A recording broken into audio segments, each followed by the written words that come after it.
खेत जमीनों को लेकर होने वाले विवादों को रोकने के लिए बीड़ पुलिस ने अनोखी पहल शुरू की है। इस पहल के तहत पुलिस अब सीधे किसानों के खेतों में जाकर मामलों को सुलझाएगी। खेतों में बाड़बंदी को लेकर आए दिन होने वाले विवाद और झगड़ों को रोकने के लिए बीड़ पुलिस ने यह नई पहल शुरू की है, जिसका नाम है पुलिस आपकी बाड़ पर। पिछले कुछ समय में कृषि भूमि और बाड़बंदी को लेकर बीड़ में कई गंभीर विवाद सामने आए थे। इन विवादों के चलते कई बार किसान आपस में भिड़ जाते हैं और मामला हिंसा तक पहुंच जाता है। इन्हीं घटनाओं को रोकने के लिए पुलिस अधीक्षक नवनीत कौर की अगुवाई में यह नई पहल शुरू की गई है। इसका मकसद खरीफ और रबी सीजन से पहले ही खेतों में शांति और व्यवस्था बनाए रखना है। इस पहल के तहत पुलिस अब सीधे किसानों के पास खेतों में जाकर विवाद की आशंकाओं को पहले ही पहचान कर उसे सुलझाने का प्रयास करेगी। साथ ही अन्य कानूनी पहलुओं को भी समय पर जांच की जाएगी।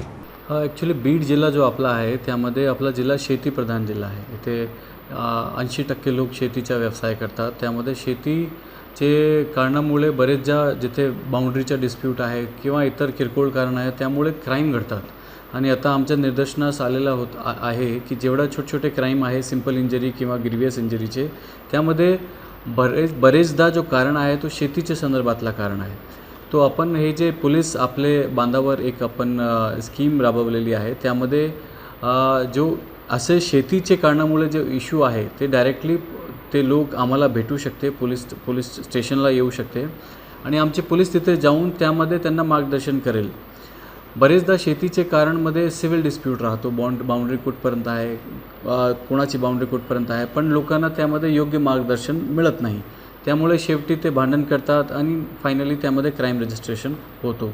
क्राईम रजिस्ट्रेशन झाला तो जो गोष्टी आहे, जो मूळ विषय आहे तो सॉल्व्ह होत नाही, परंतु त्यांचा क्राईम रजिस्ट्रेशन वाढतो, क्रिमिनल रेकॉर्ड वाढतो आणि ते अडचणमध्ये येतात। तो हा जो स्कीम आहे त्याचा पर्पज एकच आहे की हे क्राईम रजिस्ट्रेशनचे अगोदरच ते पोलीसकडे पोहोचेल आणि पोलीस त्यांना योग्य मार्गदर्शन करेल आणि त्यामध्ये त्यांच्या जे काही इश्यूज आहे ते आपण लवकरात लवकर सॉर्ट आउट करून घेऊ। ते आमचा मेन उद्देश आहे।